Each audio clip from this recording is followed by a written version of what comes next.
Dun, dun, dun. Welcome to my horribly organized workspace. I'm going to show you how I make two-part molds. I'm in the middle of making a mold for this fellow right here. I like to use Legos because they are reusable. You can break them down and use them over and over again. And my Lego are filthy. This is a Raven Skull mold, in which I make my Raven Skulls that I sell on my shop. Number one is to build a Lego wall around your object. Roughly around the halfway mark, but make sure that you leave space on all sides of your object. Number two is to take sulfur-free modeling clay. It could be the Primo, or it can be Sculpey, or it could just be Play-Doh, as long as it's sulfur-free, to create your clay foundation for which your object will rest upon. Number three is to nestle your object in the clay at the halfway mark. This is known as the parting line.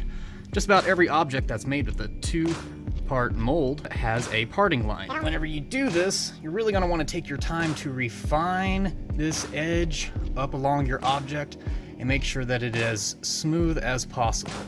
You'll have less escaping goo whenever you go to pour your plastic, and it just leads to a cleaner product overall. Number four is to make room for your pour spout and take the back of a tool to make registration marks. I like to use leatherworking tools or anything that is just a consistent shape. The cylinder, once pressed into the clay, creates a registration key. So whenever we pour our silicone and we flip it over and we make our other half, these keys will already be built into the mold.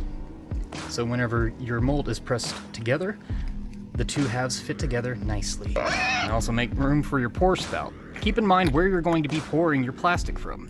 What is your mold going to kind of look like? Here's a pour spout from the Raven Skull. It is messy, but it gets the job done. It requires some cleanup afterwards.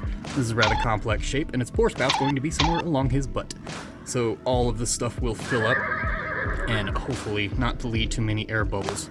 I might have to create secondary air spouts for the top portions of the hat and possibly toward the end of this staff here. Step 5 is to mix your silicone, pour it, and let it cure. You're going to want to figure out how much silicone you're going to need for your first half of your mold. I'm using Umu 30, and it is a 50-50 mixture, meaning part A and part B are of equal measure. Mix two halves together, and you create a nice goopy glop. Pour up your first half of your mold, and then let it cure. It takes about 6 to 12 hours to cure completely, but I like to let it cure overnight. You're going to have a nice rubber half, and you want to flip it over and remove your boxes and your clay, keeping in mind to leave the object still nestled in the half of your mold. Wow. And which leads me to the portion where I am at right now, which is number 7. Applying the mold release and doing my best to avoid the object at hand and letting it dry.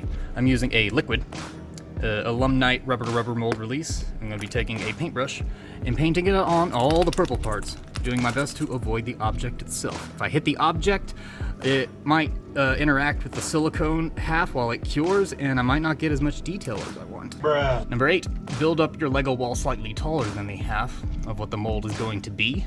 And the halfway mark is going to be about right there. And which leads to step 9, which will be to mix and pour the silicone. Like last time, being sure to hit the lowest side. As the liquid rises, it will retain all the details. If I were to pour from the top end, I might capture some air bubbles on the way down. Just something to keep in mind. So, I'm going to begin applying the mold release, and then once I'm done, I will pour my silicone, let it cure overnight, and the next day I will cut a pour spout in the places I need, and I should have a awesome mold ready to make millions of these little figurines. Okay, well, maybe not millions. Hopefully up to about 30 or 40 before the mold gives out. We'll see. Alright, have a nice day, and I'll see you next time I decide to do one of these things.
molds for months.